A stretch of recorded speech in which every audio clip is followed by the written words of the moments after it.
Olá, queridos alunos e queridas alunas da Escola de Teologia do pastor Joanribe Palharim. Que a paz do Senhor Jesus esteja com você e com toda a sua casa.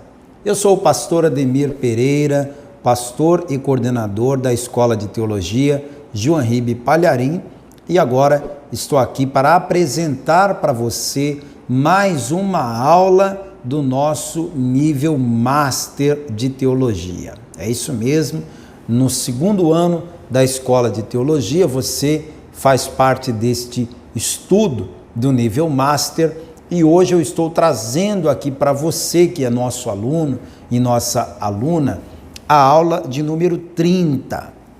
Eu entrei na semana passada no assunto da heresiologia. A heresiologia tem o objetivo de tratar, de estudar acerca das mentiras que circulam no meio religioso, as heresias, os enganos que estão sendo difundidos largamente pelo mundo afora. Na aula de hoje você vai aprender a respeito do discernimento espiritual. O discernimento espiritual é algo fundamental para que eu e você possamos identificar as heresias e combatê-las à luz da palavra de Deus. Tenho certeza que vai ser uma aula muito interessante e muito edificante. Então, antes de qualquer coisa, eu quero te convidar a falar com Deus, a orar junto comigo. Vamos pedir ao Espírito Santo que nos traga a revelação e o entendimento da santa palavra de Deus. Vamos orar? Senhor nosso Deus e nosso Pai Todo-Poderoso, Deus bendito, santo e verdadeiro, mais uma vez estamos agora diante da Tua santa palavra para conhecer mais de Ti através das Sagradas Escrituras. A minha oração nesse dia é para que o mesmo Espírito Santo, que inspirou e capacitou os profetas, os escritores da Santa Palavra de Deus, que esse mesmo Espírito venha agora nos ensinar e nos capacitar, a mim para que possa ensinar e transmitir o conhecimento, e a esta pessoa para que possa assimilar este conteúdo passado através desta aula. Que o Teu Espírito Santo venha nos iluminar e nos abençoar nesta aula de hoje, em nome de Jesus. Amém. Bem, antes de começar a aula de hoje, eu quero pedir a você que ainda não é inscrito no meu canal do YouTube, que se inscreva agora. Aqui nesse canal você tem um conteúdo bíblico de excelência, você tem podcasts, você tem testemunhos, você tem a pregação da palavra de Deus e além, é claro, das nossas aulas do curso de teologia. Então se inscreva no canal e no final do vídeo, ou agora mesmo, clique no gostei. É muito importante que você clique no gostei, isso fortalece bastante o nosso trabalho por aqui. Bem, vamos então à aula de hoje. Você vai precisar de um exemplar da Bíblia Sagrada, da Palavra de Deus, e vai precisar também de uma apostila igual a esta aqui. Essa apostila é fornecida pela Escola de Teologia apenas para quem é aluno. Então, se você está recebendo esse link desse vídeo, é porque você é nosso aluno. Então, é interessante que você tenha agora a Palavra de Deus e tenha agora a apostila. Para você receber a apostila, você pode enviar uma mensagem para este WhatsApp que está aparecendo aí na sua tela e solicite lá a aula 30 do nível Master, módulo 2, Heresiologia. Hoje falando sobre discernimento espiritual.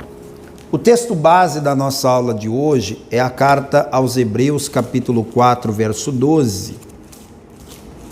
Nós não sabemos com certeza quem é o escritor da carta aos Hebreus. Teólogos acreditam que tenha sido Paulo, pelo vasto conhecimento teológico, pelo vasto conhecimento do Antigo Testamento que o escritor da carta aos Hebreus apresenta, mas em nenhum local é citado o nome de Paulo ou de qualquer outra pessoa. Então, o fato é que a gente não sabe quem escreveu esta carta.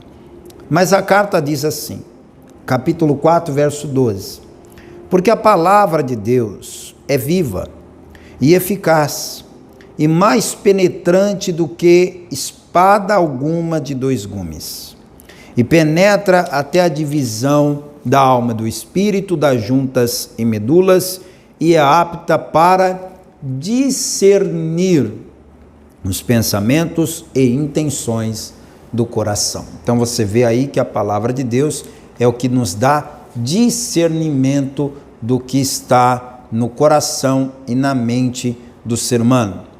Nesta aula falaremos sobre o discernimento espiritual e de como precisamos estar atentos às artimanhas de Satanás. Vejamos primeiro o que é discernimento. O teólogo Ezequias Soares escreveu um livro chamado Heresias e Modismos. Esse livro foi publicado pela editora CPAD, Casa Publicadora das Assembleias de Deus, uma editora muito relevante no cenário teológico cristão. E esse teólogo chamado Ezequias Soares disse no seu livro, nós deixamos um trecho aqui para você. Ele disse que discernimento é a habilidade conferida pelo Espírito Santo ao cristão para distinguir o real do aparente e a verdade da mentira. Então preste atenção para você não se confundir. Não confunda discernimento espiritual com desconfiança. Não confunda discernimento espiritual com um sexto sentido humano. Não confunda discernimento espiritual com qualquer tipo de aptidão humana, natural. Não se trata disso. O que é discernimento espiritual? O discernimento espiritual, gente, é um dom do Espírito Santo. Ou seja, quando eu falo que é um dom do Espírito Santo, eu estou dizendo que não é uma coisa inerente à natureza humana. Não é algo que eu tenho por conta própria, é o que você vai ter por conta própria. O discernimento espiritual é algo que o Espírito Santo de Deus coloca no cristão. Não se espera que uma pessoa que não é cristã ou que não tem o Espírito Santo possa ter discernimento espiritual. É claro que não. Pois o discernimento espiritual é uma capacidade sobrenatural dada pelo Espírito Santo ao cristão. E com qual objetivo o Espírito Santo dá aos cristãos o discernimento espiritual? Exatamente para me capacitar para distinguir o certo do errado, o real do aparente, o santo do profano, e por aí vai. Então a apostila está explicando aqui que esta é a definição de discernimento.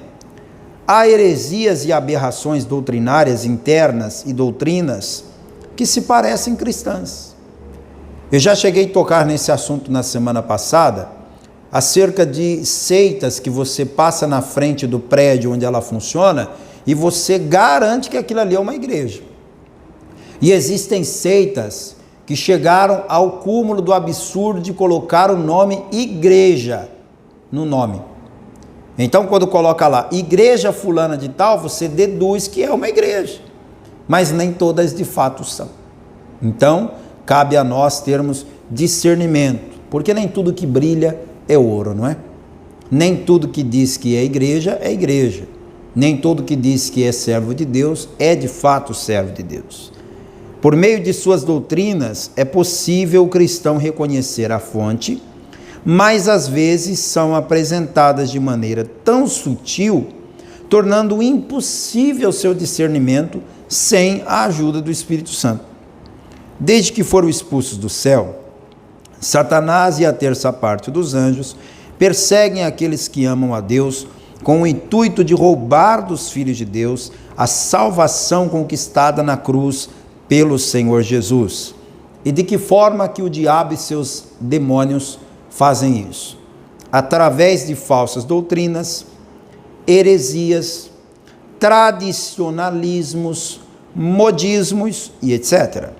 Para isso, ele usa um dos seus maiores artifícios, a mentira, já que ele, o diabo, é o pai da mentira. Quando eu me refiro ao termo pai, o termo pai não quer dizer apenas aquele que tem um filho, né? Eu sou pai da Raquel e do Miguel, eu os gerei na carne, então eu sou pai.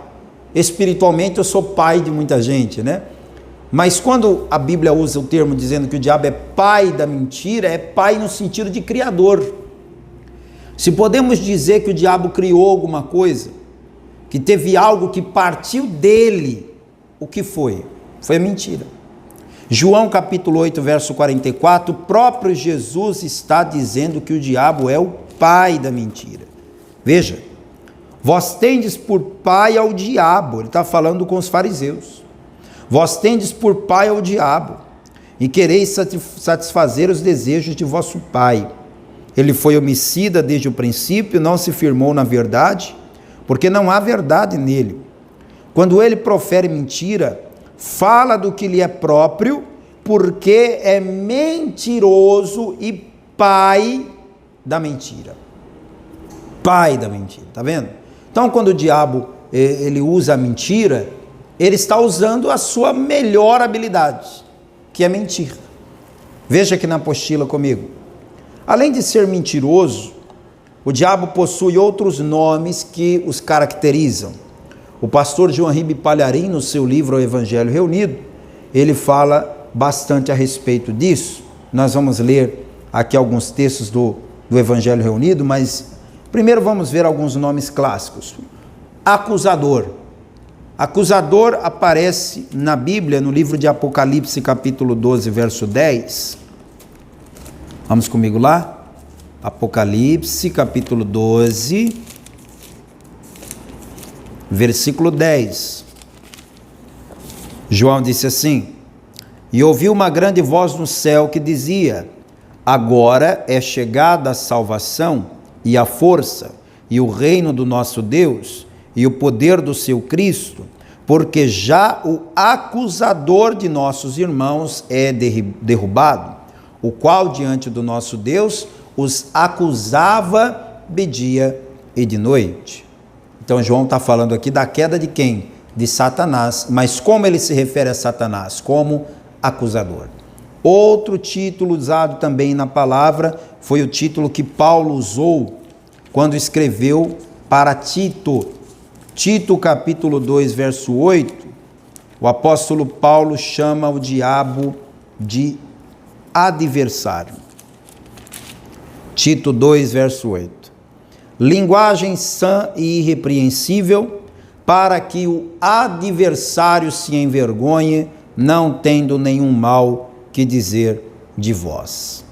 Paulo, escrevendo a Tito, falou para exortar a família, exortar o marido, exortar a esposa, exortar o jovem a ser pessoas de linguagem sã e irrepreensível, para que o adversário não tenha de que falar mal de nós. E aí, quando ele fala do adversário, está se referindo ao diabo.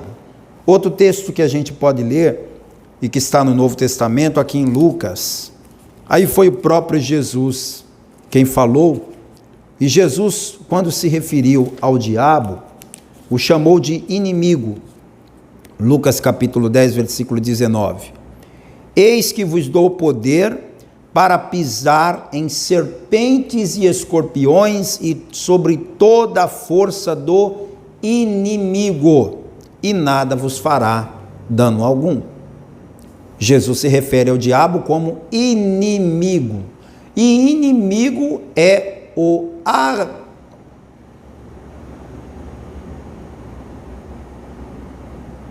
Jesus se refere ao diabo como inimigo. E você sabe, não é? Inimigo é antônimo de amigo. Ou seja, o diabo não é amigo de ninguém. Absolutamente ninguém. Não se engane com o diabo. O pão que o diabo dá é pedra. O diabo não ajuda ninguém. Uma pessoa pode estar no auge do desespero e procurar ajuda com os espíritos. Ela pode procurar ajuda nas religiões ocultistas. Ela pode procurar ajuda em qualquer lugar que se envolve com as trevas. Mas ela jamais vai conseguir, de fato, uma ajuda. O que ela vai conseguir lá? Ela vai conseguir uma pseudo-ajuda. Porque ela vai se entregar aos espíritos, ela vai abrir o corpo, ela vai desenvolver, ela vai fazer pactos, ou seja, o diabo vai dar a esta pessoa a sensação de que as coisas melhoraram, só que na verdade ele armou um laço para prender aquela pessoa ainda mais. O diabo não é amigo de ninguém. Jesus chamou o diabo de inimigo para ficar muito claro que desde o dia em que o diabo se opôs a Deus, ele se tornou inimigo de Deus e de todos os seres humanos criados à imagem e semelhança de Deus. Inimigo. Ninguém se engane. Os espíritos imundos são inimigos de Deus e dos homens. Não devem ser instruídos nem tratados com indulgência. Eles são astutos e mentirosos e quando usam a boca humana, enganam com facilidade. Por isso Jesus mandou pisá-los e expeli-los. O Evangelho Reunido também cita outros nomes que se referem a Satanás que aparecem na Bíblia. Eu grifei aqui na minha apostila, nós temos aqui, olha, Satanás, Diabo, Belzebu, Maligno, Serpente, Dragão, Destruidor e Príncipe deste mundo. Esses 8 títulos aparecem aqui no Novo Testamento e há uma série de referências para você ler e estudar. O que se espera de um aluno da Escola de Teologia João Ribe Palharim? Que você abra as Escrituras, que você leia referência por referência, faça anotações, faça observações para o seu crescimento. Mesmo quando não for possível a gente ler tudo aqui na aula, até porque nós temos um tempo de aula, mas você aí no seu ambiente de estudo, você pode estudar com mais calma, com mais dedicação, texto por texto. Mas vamos a alguns pelo menos. Um dos nomes mais comuns usados para se referir ao diabo é Satanás. A palavra Satanás vem do hebraico Satã e significa adversário ou acusador, do termo Satã. Quem é Satanás? É o líder dos espíritos caídos, ou seja, Satanás é o líder dos demônios. E esse termo Satanás aparece muitas vezes no Antigo Testamento e também no Novo. Eu vou ler para você no Antigo Testamento, no livro de Jó. Jó, capítulo 1, versículo 7, para que você veja que desde a época do Antigo Testamento já se tem conhecimento desse espírito chamado Satanás. Jó, capítulo 1, verso 7 diz: Então o Senhor disse a Satanás: De onde vens? E Satanás respondeu ao Senhor e disse: De rodear a terra e passear por ela. Aí você vem para o Novo Testamento, e no Novo Testamento você vai encontrar aqui Mateus 12, 26, e o Senhor Jesus se refere a esse espírito imundo como o nome de Satanás. Mateus 12, 26.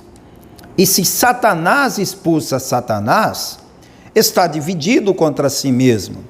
Como subsistirá, pois, o seu reino? O segundo título que é muito usado nas Escrituras é o título de diabo. Diabo é uma palavra oriunda do grego, não confunda. Satanás vem do hebraico. Satanás, do hebraico, Satã, significa adversário, acusador. Já a palavra diabo vem do grego diabolos e significa acusador. Aí você vem comigo aqui para Mateus capítulo 4, e em Mateus 4 você vê que Jesus esteve no deserto, e quem ele enfrentou no deserto? O diabo. Mateus capítulo 4, verso 11. Então o diabo o deixou, e eis que chegaram os anjos e o serviram. E há vários outros textos do Novo Testamento aí na sua apostila que você também poderá ler em casa. O termo Beelzebul também ele aparece nas Escrituras no Novo Testamento. Aqui em Lucas capítulo 11, Beelzebul, que vem da origem de Baal-zebub, e que acabou, com o passar dos anos, a palavra sendo modificada até chegar a esse ponto do termo Beelzebul. Mas vamos lá. Lucas capítulo 11, versículo 15. Mas alguns deles diziam: ele expulsa os demônios por Beelzebul, príncipe dos demônios. Veja, eles estão dizendo, isso aqui foi o dia que eles blasfemaram contra o Espírito Santo, inclusive é importante dizer isso. Foi nessa ocasião aqui que aconteceu a blasfêmia contra o Espírito Santo, que é quando você atribui a Satanás uma obra que é de Deus. Jesus estava lá operando milagres e repreendendo demônios, e pessoas que não falavam começaram a falar, o surdo começou a ouvir, o cego começou a enxergar, o paralítico começou a andar, e eles não tinham explicação para isso. Eles não tinham o que dizer. E quem não tem o que dizer tem que fazer o quê? Fechar a boca. Quando você não tiver o que dizer, simplesmente não diga nada, é a melhor coisa. Porque quando a pessoa não tem o que dizer e ela abre a boca, vai falar bobagem. Abriram a boca e olha o que disseram. Esse homem expulsa demônios pelo poder de Beelzebul, príncipe dos demônios. Ou seja, estão em outras palavras dizendo que Jesus, ao invés de agir sob o poder do Espírito Santo, estava agindo sob a influência dos demônios. Grave, não é? Muito grave. Outro título que o diabo recebe na palavra é o título de maligno. E eu quero ler com você, já que estamos no Novo Testamento, na carta de Paulo aos Efésios. O apóstolo Paulo escreveu várias cartas, uma delas foi dirigida à igreja de Cristo, que estava na cidade de Éfeso. Quem nasce em Éfeso é um efésio. Então, carta de Paulo aos Efésios, capítulo 6, versículo 16, diz assim: tomando sobretudo o escudo da fé, com o qual podereis apagar todos os dardos inflamados do maligno. Esse é outro termo, se refere a Satanás. E é claro, não estou lendo todos. Eu quero que você leia aí na sua casa, eu quero que você abra a Bíblia aí no seu ambiente de estudos para meditar com mais tempo. Há também um termo chamado para Satanás na Bíblia de serpente. Você sabe que a primeira vez que aconteceu uma sessão espírita na Terra foi lá no Jardim do Éden, né? Primeira sessão espírita de todas, que foi o quê? O diabo incorporou na serpente para desta forma enganar a mulher. E a mulher, uma vez enganada, acabou influenciando o homem a também ser enganado. Mas quem estava agindo ali por trás da serpente? Quem? Satanás. A serpente, gente, é um animal como qualquer outro. Quando você vê uma serpente, você não tem que dizer, sai demônio da serpente. Não. Serpente é um animal como qualquer outro. Só que naquela ocasião, o diabo escolheu a serpente para, através da serpente, dialogar com a Eva, porque o diabo, os demônios, não possuem corpos, eles são espíritos. Então, para agir na terra, eles precisam de corpos. E como na terra só havia dois corpos, o de Adão e o de Eva, sobrou como opção para o diabo incorporar em um animal. E ele incorporou na serpente. Por qual motivo que incorporou na serpente? Não sabemos. Sabemos é que a Bíblia diz que a serpente era uma das alimárias do campo mais astutas, mais, enfim, esse termo não dá para você usar como uma base e dizer, foi por isso. Não. Até porque se a serpente fosse um animal asqueroso tal e qual é hoje, é bem provável que a Eva não ia querer ficar de bate-papo com a serpente, confessa? Concorda comigo? Eu acho que não seria tão interessante aquele diálogo. A serpente talvez fosse um animal muito mais bonito do que é hoje. Não rastejava, era um réptil, talvez até muito bonito. O fato é que o diabo usou a serpente e por isso, quando a palavra de Deus se refere à serpente, é uma forma de falar de Satanás. Eu vou ler em Apocalipse, capítulo 20. Já te contei aí essa história lá do Gênesis. Então vamos ler no Apocalipse, capítulo 20, verso 2. E ele prendeu o dragão, a antiga serpente, que é o diabo e Satanás, e amarrou por 1000 anos. E aqui, lendo esse texto, eu já vou eliminar também o próximo título, que é exatamente dragão, que também está citado aqui em Apocalipse capítulo 20, verso 2. Indo para a página 2 da sua apostila, lá em cima você também vê que Paulo se referiu a Satanás com um título de destruidor. Primeira carta aos Coríntios, capítulo 10, verso 10. Primeira carta de Paulo aos Coríntios, capítulo 10, verso 10. Diz assim: E não murmureis, como também alguns deles murmuraram, e pereceram pelo destruidor.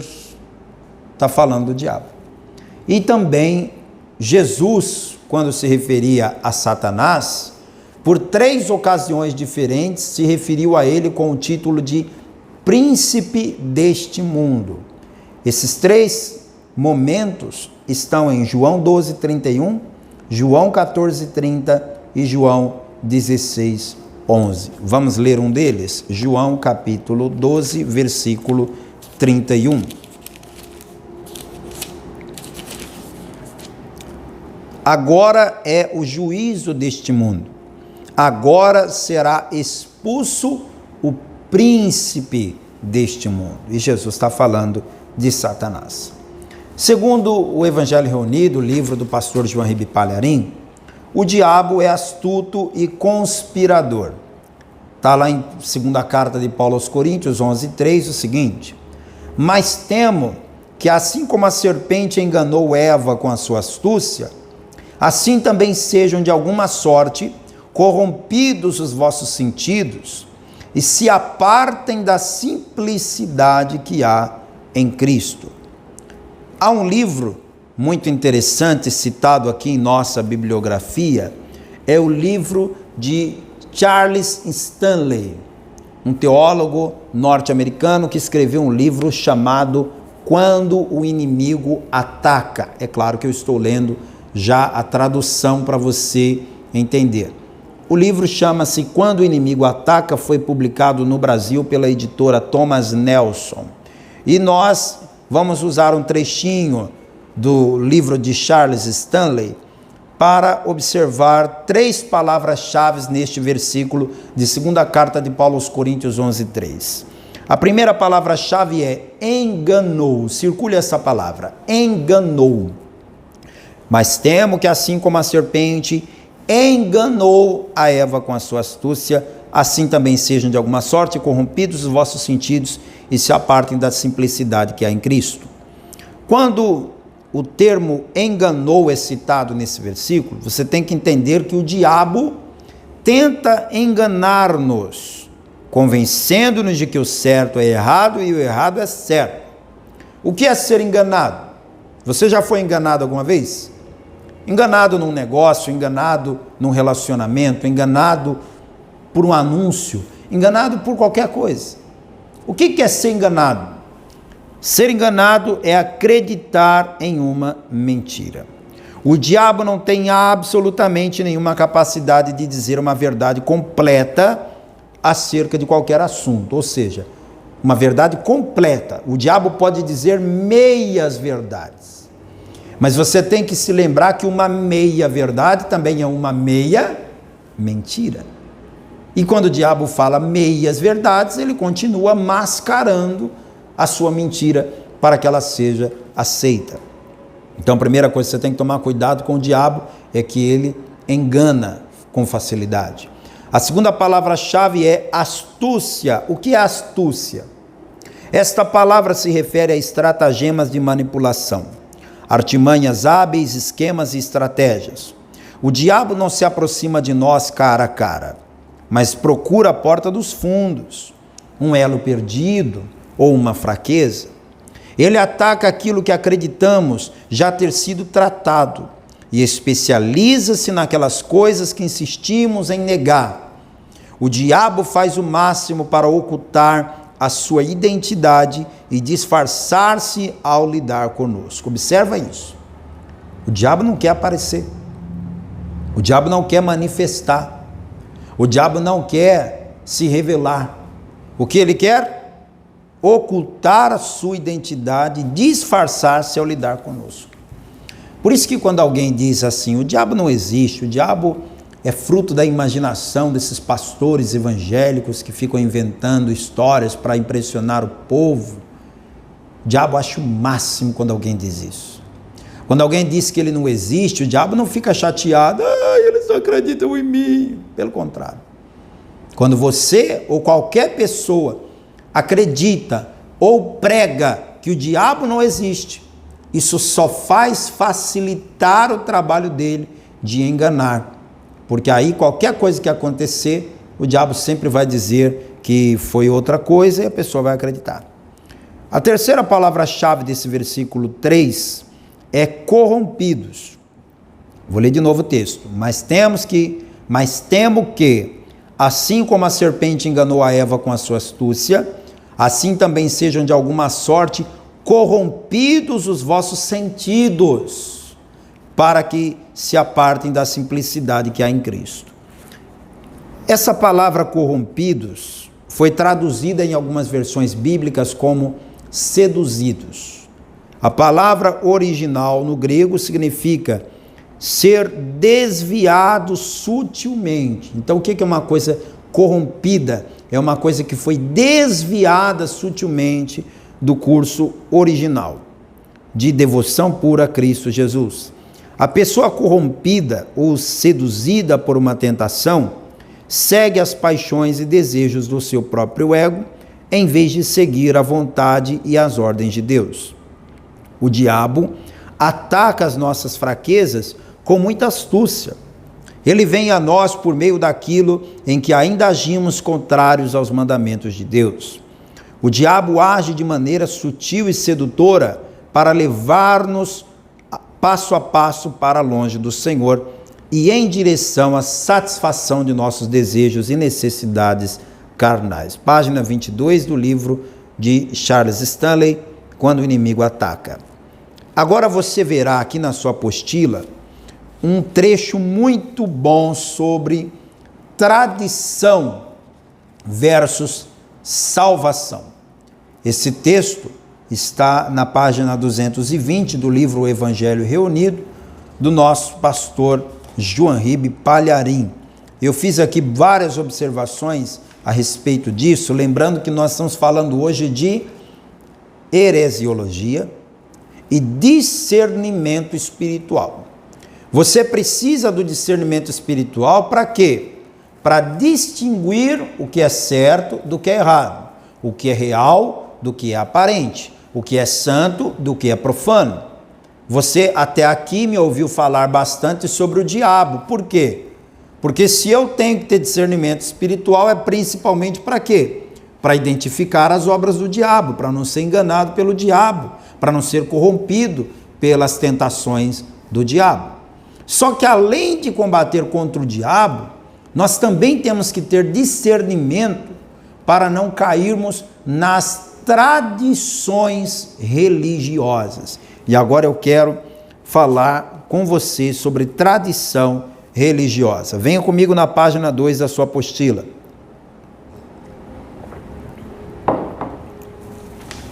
Então chegaram a Jesus uns fariseus e escribas vindos de Jerusalém, e repararam que alguns dos seus discípulos comiam pão com as mãos impuras, isto é, por lavar. Pois os fariseus e todos os judeus, guardando a tradição dos anciãos, não comem sem lavar as mãos cuidadosamente. E quando voltam do mercado, se não se purificarem, não comem. E muitas outras coisas há que receberam para observar, como a lavagem de copos, de jarros e de vasos de bronze. Perguntaram-lhe, pois, os fariseus e os escribas: por que não andam os teus discípulos conforme a tradição dos anciãos, mas comem o pão com as mãos por lavar? E ele respondendo disse-lhes: e vós, por que transgredis o mandamento de Deus por causa da vossa tradição? Pois Deus ordenou: honra teu pai e a tua mãe, e quem maldisser a seu pai ou a sua mãe, certamente morrerá. Mas vós dizeis que se um homem disser a seu pai ou a sua mãe: aquilo que poderias aproveitar de mim é corbã, isto é, oferta ao Senhor, não mais lhe permitis fazer coisa alguma por seu pai ou por sua mãe, invalidando assim a palavra de Deus pela vossa tradição que vós transmitistes. Vós deixais o mandamento de Deus e vos apegais à tradição dos homens, como o lavar dos jarros e dos copos, e fazeis muitas coisas semelhantes a estas. E dizia-lhes: bem invalidais o mandamento de Deus para guardardes a vossa tradição. Hipócritas, bem profetizou Isaías a vosso respeito, dizendo: este povo honra-me com os lábios, mas o seu coração está longe de mim. Em vão me adoram, ensinando doutrinas que são preceitos de homens. Esses textos que eu li para você estão em Mateus 15, em Marcos 7, simultaneamente. Você pode ler tanto em um quanto o outro. O que fez o Evangelho Reunido? Esse livro do pastor João Ribe Palharim é uma obra inédita no mundo. E o que tem de interessante nesse livro é exatamente o fato de que João Ribe Palharim conseguiu colocar Mateus, Marcos, Lucas e João juntos. O que Mateus falou, misturado com o que Marcos falou. O que Lucas falou, misturado com o que João falou. E ele fez uma obra só. Quando você lê o Evangelho Reunido, é como se você estivesse lendo uma obra só que 4 pessoas escreveram juntas. Por isso que esse livro é tão interessante. Agora, além desse texto entrelaçado, nós temos os comentários do pastor João Ribe Palharim, que são grandemente esclarecedores, invalidando assim a palavra de Deus pela vossa tradição que vós transmitistes. O que é tradição religiosa?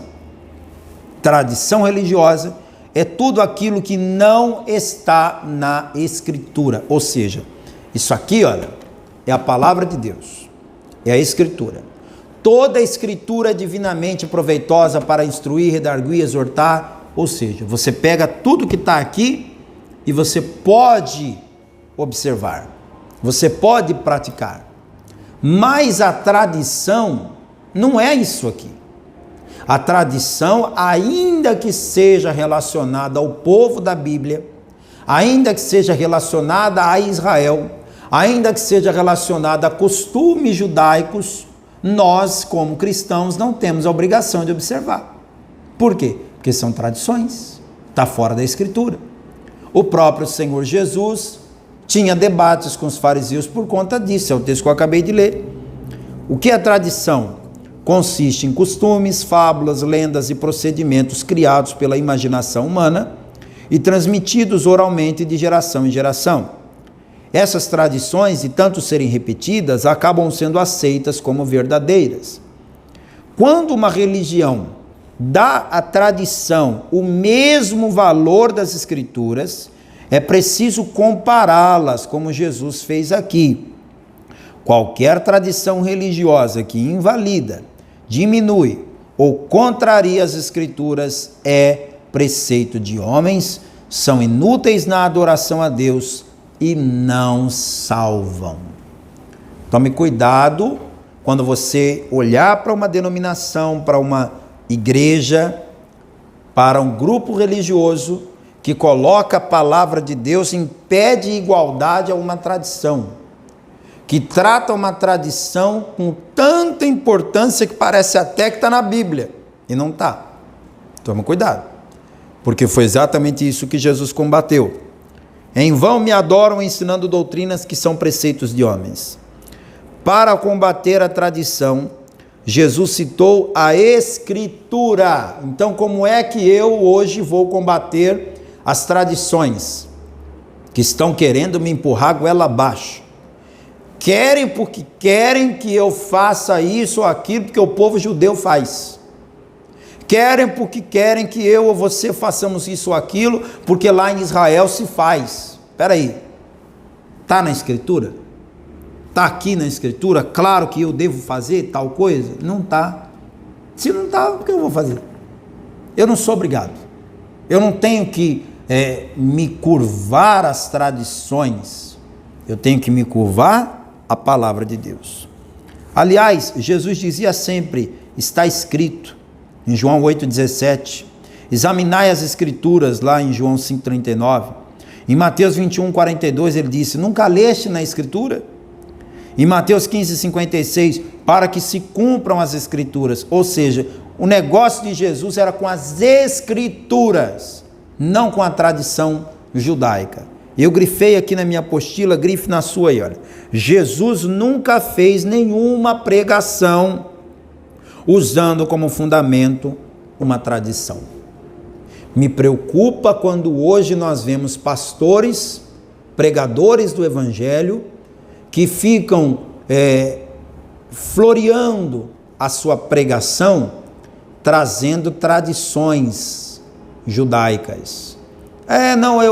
Eu aprendi isso aqui no livro do rabino fulano de tal. Olha, preste atenção. Conhecimento não ocupa espaço. Conhecimento é muito bom, é muito válido. Mas você deve buscar o conhecimento de quê? Das Escrituras. O tempo que muita gente está perdendo em estudar outras coisas, poderiam estar estudando as Escrituras. Eu estudo as Escrituras desde que eu aprendi a ler. Com 7 anos de idade, eu aprendi a ler, e na escola, na minha época de infância, eles davam aquela Bíblia, o Novo Testamento, que era até um grupo missionário que doava essas Bíblias e as escolas distribuíam. E eu, como estava fascinado pela leitura, eu peguei aquele livro e comecei a ler. E por ser muito pequenininho, era fácil de levar para todo canto, eu colocava na bolsa da escola, colocava no bolso, enfim. Eu devorei o Novo Testamento rapidamente. E me lembro de ter dito assim para o meu pai, eu era criança na época, pai, me dá uma Bíblia de adulto, porque essa de criança eu já li toda. Ou seja, eu estava pedindo uma Bíblia com o Antigo Testamento e Novo Testamento, porque aquela pequenininha só com o Novo Testamento eu já tinha lido toda. E depois li a minha primeira Bíblia, lamento não ter ela até hoje, né? Mas uma hora acaba, né? E li essa Bíblia toda. Aprendi, fui crescendo no conhecimento da palavra. Até hoje eu estudo teologia. Até hoje eu leio. Eu sempre gosto de pegar uma Bíblia e ler toda. Cada ano eu faço isso. Esse ano, por exemplo, eu ganhei essa Bíblia aqui. Essa aqui é uma Bíblia especial que foi feita em celebração dos 40 anos da Igreja Universal. E um pastor me deu de presente essa Bíblia. É uma das 10 mil primeiras Bíblias dessa. A minha é uma das 10 mil, que tem até um selo de autenticidade. Aí eu pego uma Bíblia dessa e leio toda. Agora, na minha biblioteca, 95% é Bíblia. Os outros 5% é história, é tradição. Há pessoas que estudam muito mais a tradição do que a palavra de Deus propriamente dita. E é daí que saem essas histórias que ninguém sabe explicar de onde veio. Então você que é aluno da Escola de Teologia, João Ribe Palharim, fica aí a dica para você. Você gosta de ler? Você gosta de estudar? Foca na palavra de Deus. Pare de ficar preocupado em estudar os costumes, as tradições. Não estou dizendo que você está errado de conhecer, de saber. Conhecimento não ocupa espaço, como eu disse. Mas você deve dar prioridade ao conhecimento da palavra de Deus. Porque era assim que Jesus procedia. Como diz aqui na apostila, Jesus nunca fez nenhuma pregação usando o fundamento, uma tradição. Olha, eu vou pregar hoje para vocês o que disse o rabino fulano de tal. Nunca. Jesus nunca.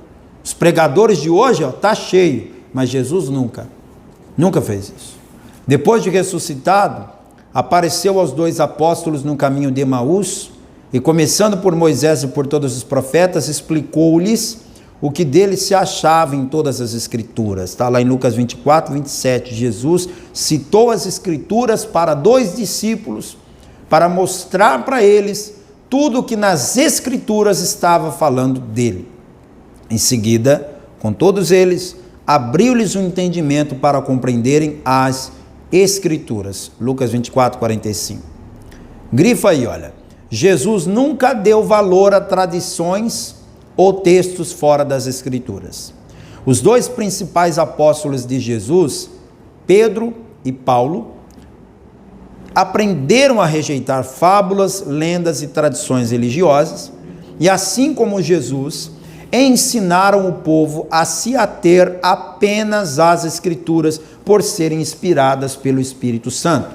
Vamos ver o que o apóstolo Pedro disse à igreja. O texto é 2ª Epístola de Pedro, capítulo 1, do verso 16 ao 21. O apóstolo Pedro instrui a igreja dizendo assim: porque não vos fizemos saber o poder e a vinda de nosso Senhor Jesus Cristo, segundo fábulas astuciosamente compostas, mas nós mesmos vimos a sua majestade. Porquanto ele recebeu de Deus Pai honra e glória, quando da magnífica glória lhe foi dirigida a seguinte voz: este é o meu Filho amado, em quem me tenho comprazido. E ouvimos esta voz dirigida do céu, estando nós com ele no Monte Santo. E temos muito firme a palavra nos profetas, a qual bem fazeis em estar atentos, como a uma luz que ilumina em lugar escuro, até que o dia amanheça e a estrela da alva apareça em vossos corações. Sabendo primeiramente isto, que nenhuma profecia da Escritura é de particular interpretação, porque a profecia nunca foi produzida por vontade de homem algum, mas os homens santos de Deus falaram inspirados pelo Espírito Santo. Então, o que Pedro está dizendo para a igreja? O valor das Escrituras. Falando para a igreja, olha, nós não fizemos a nossa pregação para vocês usando fábulas, tradições. O que nós pregamos para vocês foi dentro das Escrituras. Vamos ver o que disse Paulo a Timóteo? O apóstolo Paulo ensinou o Timóteo para fazer dele um grande pastor. E ele disse assim para o Timóteo, capítulo 4, versos 6 e 7. Propondo essas coisas aos irmãos, serás bom ministro de Jesus Cristo, criado com as palavras da fé e da boa doutrina que tens seguido. Atenção para o verso 7. Mas rejeita as fábulas profanas e de velhas, e exercita-te a ti mesmo em piedade. O Paulo não mediu as palavras não, falou: Timóteo, chegou alguém com aquela conversa de velha, aquele papo de velha, aquelas fábulas de velhas, aquelas fábulas profanas, rejeita, corta, não fica ouvindo. Foi duro, Paulo, nas suas palavras? Você pode achar que foi. Mas é melhor eu ser duro com as heresias do que eu ficar dando trela. Sabe? Se eu sei que a seita das testemunhas de Jeová não fala nada que me edifique na minha fé com Cristo, por que eu vou ficar dando atenção? Ah, pastor, é que eu não sei dizer não, sabe? Não sei ser mal educado. Você que acha que é difícil dizer não, a próxima vez que alguém te disser, tem veneno aqui, bebe, você bebe. Você vai beber? Você sabe que é veneno, vai beber? Você vai dizer, não quero não. Assim você tem que lidar com as fábulas, com as heresias, com as mentiras. Um pouco mais à frente, Paulo fala com Tito. Depois de 2 Timóteo está a carta a Tito, capítulo 1, verso 9. Retendo firme a fiel palavra que é conforme a doutrina, para que seja poderoso tanto para demoestar como a sã doutrina, como para convencer os contradizentes. E no verso 14 ele diz mais: não dando ouvidos às fábulas judaicas. Atenção, hein? Não é porque é do povo judeu que eu tenho que observar tudo. Não sou obrigado a fazer o que o povo judeu faz. Eu não sou judeu, você não é judeu. Você tem que distinguir cristianismo de judaísmo, são duas coisas diferentes. O fato de que o judaísmo é uma religião que se pratica na terra de Israel, na terra da Bíblia, não significa que eu tenha que ser convertido ao judaísmo. Tem crente hoje que está tão perdido que ele está quase se convertendo ao judaísmo. Tem igreja evangélica por aí que você vai, que é tanto símbolo judaico que tem lá dentro, que você não sabe se está numa igreja evangélica ou numa sinagoga. Pelo amor de Deus, não pode isso. O Paulo diz por Timóteo, por Tito, não dando ouvidos às fábulas judaicas, nem aos mandamentos de homens que se desviam da verdade. Lá no final da página 3, como podemos discernir então nos dias de hoje, onde tudo pode, nada é errado, tudo é tolerável, a verdade é relativa? Esse tipo de frase é muito comum hoje. Como que nessa geração podemos discernir as sutilezas de Satanás e combatê-las como soldados preparados para a guerra? Como? A principal lição, anota isso aí por favor, grifa isso na sua apostila. Como é que eu faço para discernir nos tempos difíceis como hoje? A principal lição é nos enchermos da palavra de Deus para conhecê-lo cada vez mais. Precisamos estudar as Escrituras para que não sejamos levados e nem enganados por falsas doutrinas e heresias. A melhor maneira de identificar uma mentira é conhecer a verdade. Quem conhece a verdade não pode ser iludido pela mentira. Quem não conhece a verdade, qualquer mentira que ouvir vai aceitar como verdade. Então, por que a igreja do século 21 está sendo tão enganada por seitas e heresias? Por quê? Porque não conhecem a verdade. Em João 17, Jesus orou dizendo: santifica-os na verdade, a tua palavra é a verdade.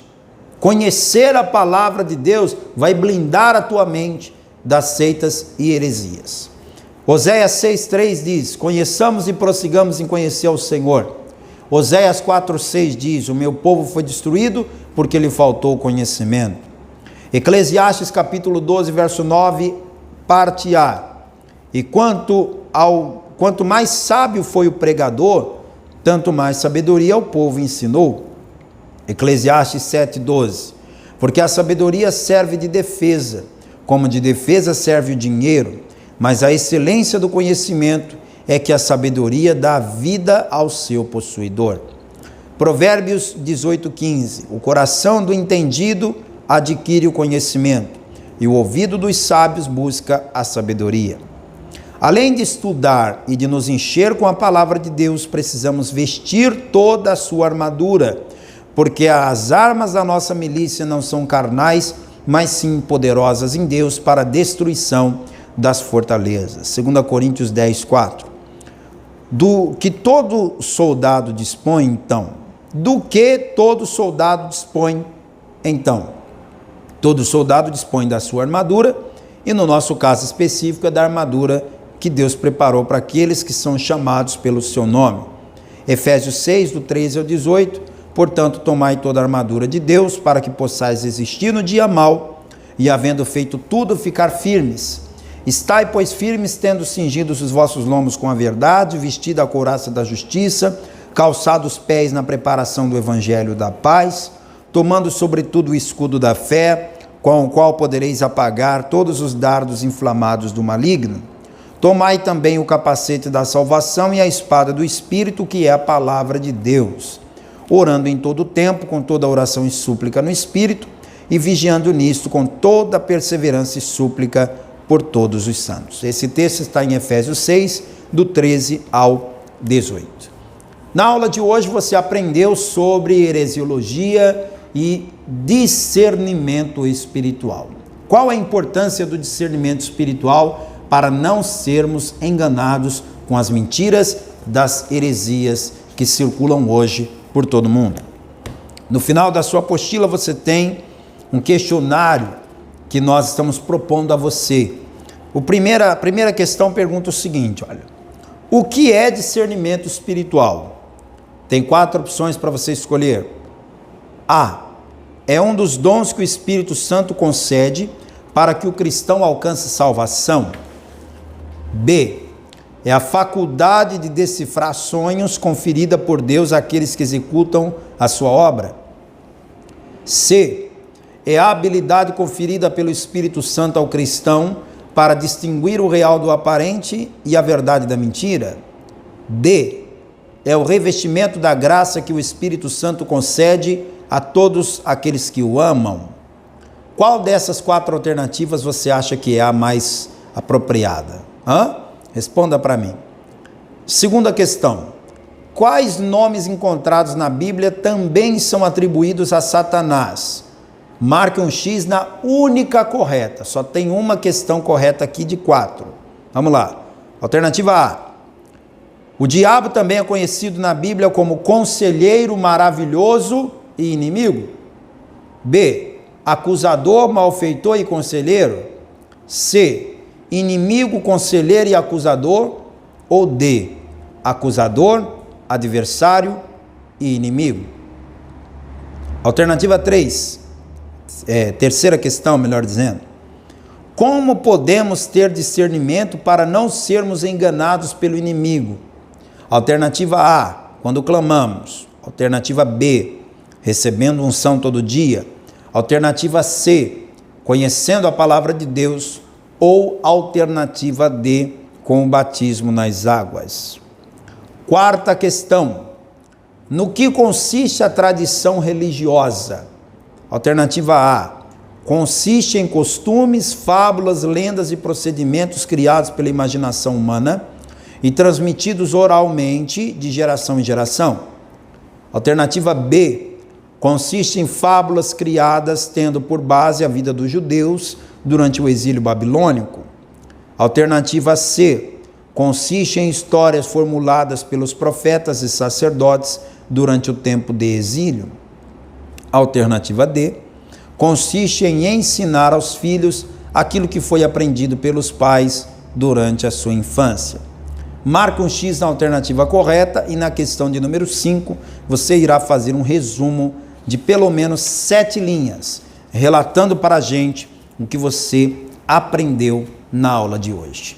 Eu sou o pastor Ademir Pereira e esta foi mais uma aula da Escola de Teologia João Ribe Palharim, nível Master, módulo 2, Heresiologia. Na aula que vem, continuaremos falando a respeito desse assunto. Se você gostou da aula de hoje, clique no gostei, deixa aqui o teu comentário. Até a próxima aula. Tchau, tchau.